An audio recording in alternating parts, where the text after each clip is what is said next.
Sur un air de Java, chemise à carreaux, casquette à la poule-beau mal vissée sur la tête, bal du samedi soir, bal clandestin, guinguette au bord de l'eau, autant d'images présentes à l'esprit de chacun d'entre nous, rythmées au son et au souffle de l'accordéon.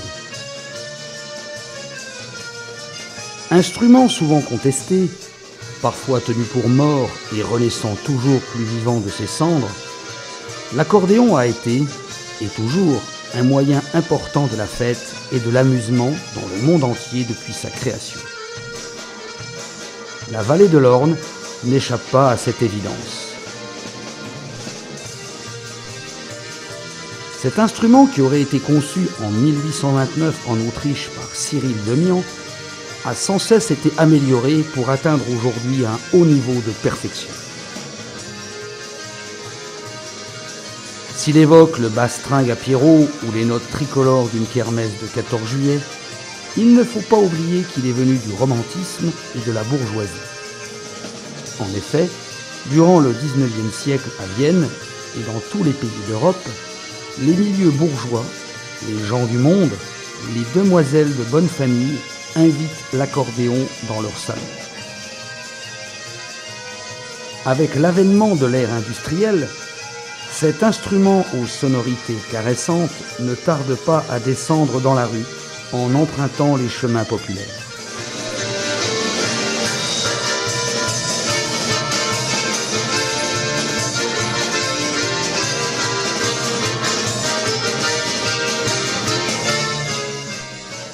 L'accordéon apparaît dans notre vallée avec l'implantation des mines et des usines.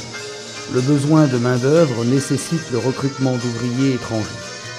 Parmi eux, les Italiens, particulièrement enjoués, utilisent pour leur loisir l'accordéon qui connaît déjà une grande vogue dans leur pays.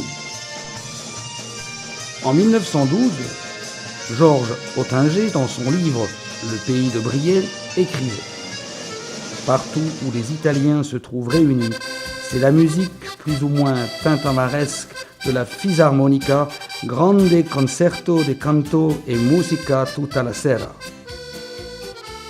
Ainsi, à cette époque, dans toutes les salles de bal, la Java, la Lorraine et dans les cafés, l'accordéon était à la base des distractions.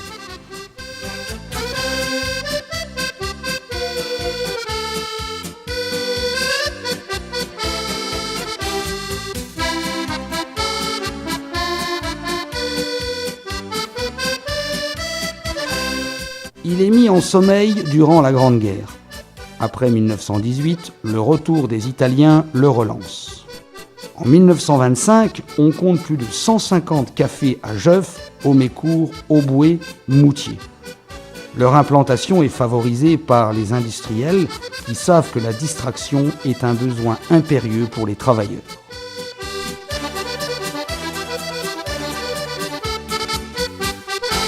Les plus anciens se souviennent de plusieurs accordéonistes de cette époque. Palotelli, Fontana,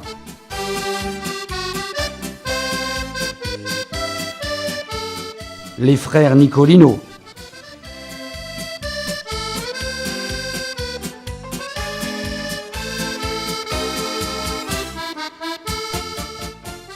Sylvestrin,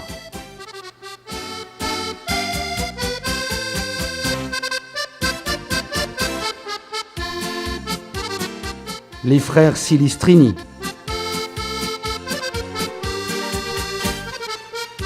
Michel Nicolino a fait son premier bal en 1926 au Café Marconi. Ensuite, pendant 6 ans, il a animé les bals du Café de la Rose.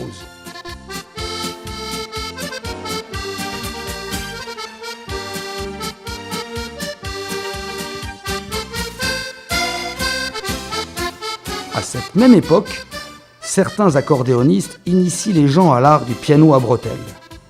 Canziani à Valleroy, Pedersoli à Auboué.